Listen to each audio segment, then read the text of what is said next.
Hi, my name is Paul Sargent. Welcome again to AP Euro Bit by Bit, where I'm trying to break up modern European history into small bite-sized pieces so you can better understand it. Today, the English Reformation.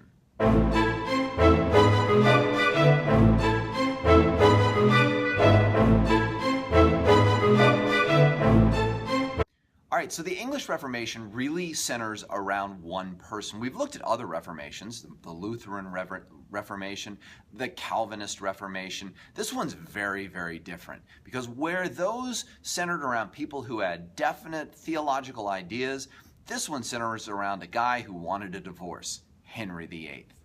All right, now to understand what's going on, we first have to kind of set up the backstory. Very quickly, here's what's been going on in England. As the 14th century went on, a guy named John Wycliffe gained popularity, and John Wycliffe called for a personal relationship with God. And part of that was to have the Bible translated into English. And in 1526, a guy named William Tinsdale translated the Bible into English. So there was an English version of the Bible, which would be kind of the forerunner of the King James Version, but a little more on that later. Anyway, England also had a long history of monarchs who appointed priests and bishops and all of that, which gave it a certain autonomy from Rome that areas like the Holy Roman Empire and France and Spain didn't enjoy. So along came a guy named Henry VIII. Now, Henry VIII was never supposed to be king. He was the second son of the first Tudor king, Henry VII. And his older brother, Arthur, was married to Catherine of Aragon, the daughter of Ferdinand and Isabella of Spain, who brought with her not only a great Spanish alliance, but a huge dowry and a lot of money. Well, Arthur died, and Henry VII didn't want to give up the alliance or the dowry, and so the best situation was marry his second son to Catherine of Aragon. Now, his first son hadn't had a child, and so the official story was that the marriage had never been consummated. Well, Henry VIII is therefore in a bad situation because he doesn't have an heir to the throne, and his hold on the throne is a little tenuous. Early on, he's a very staunch Catholic, and he in many ways will remain so throughout the Reformation.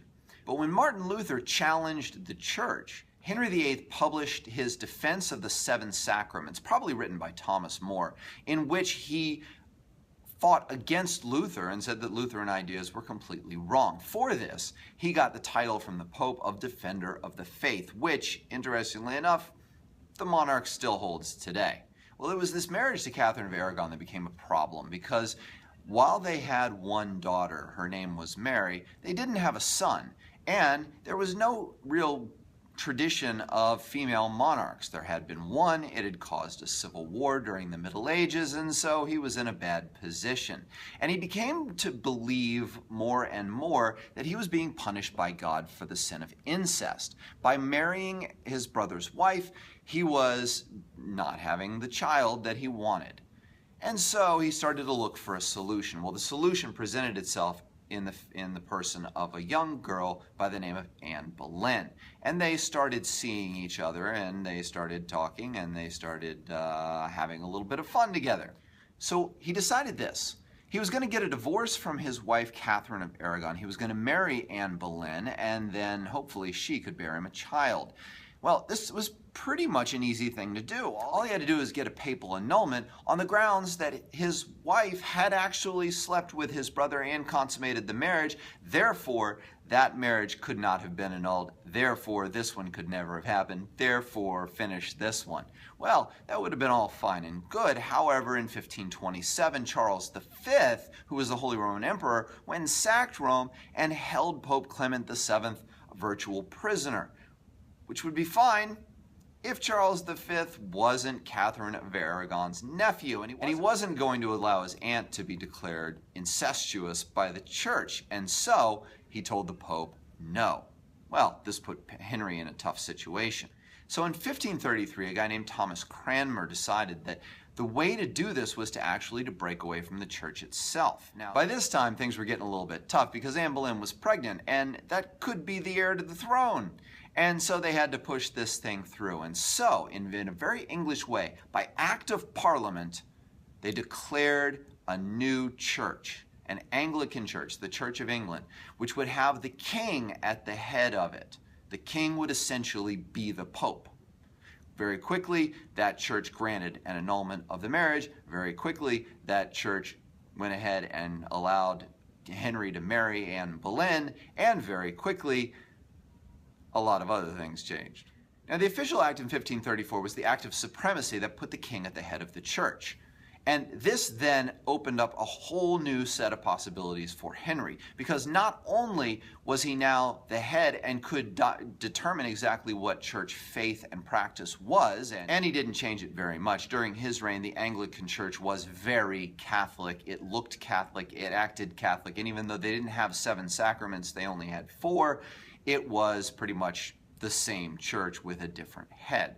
The monasteries throughout the Middle Ages had become very rich and very corrupt, and that was a source of land, power, and wealth that he could take away from monks and that he could give to his supporters, those lords who were behind his hold on the throne, and hopefully one that was going to be cemented with a son.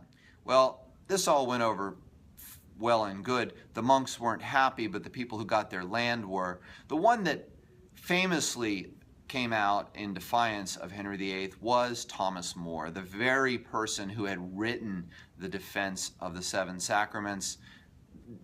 Couldn't go along with this whole divorce and new church idea, and ultimately he paid the ultimate price because he was ordered executed by Henry VIII, as was Anne Boleyn, but that comes later. So the rest of the story of the English Reformation is really one of religious wars, and I'm therefore going to cover it later. But when we leave this story, Henry VIII has a new Anglican church. And the Anglican church, while it looks very Catholic, has severed ties with Rome and has put the king, the head of state, at the head of the church.